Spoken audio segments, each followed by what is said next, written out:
বন্ধু আজকে দিয়ে তো 12টা রোজা গেল, তুই আজকে এই সময় কি দিয়ে খাওয়া দাওয়া করলি? আরে বন্ধু, আমরা তো বড় লোক, আমরা সবসময় মাছ গোস্তই খাই। আরে বন্ধু, আমিও তো মাছ গোস্ত ছাড়া ভাতই খাই না। হ্যাঁ বন্ধু, তুই ঠিকই বলছিস, শের হিসেবে মাছ গোস্ত ছাড়া খাওয়া যায় না। বন্ধু দেখ, ওই যে গরিব রাহিম আসতেছে।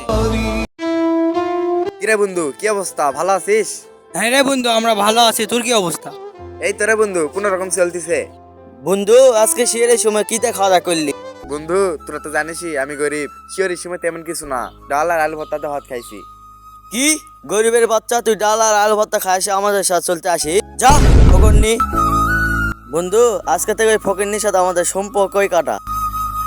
আজ গরিব বলে বন্ধুরা অপমান করে চলে গেল। ভিডিওটি দেখে কি বুঝলেন?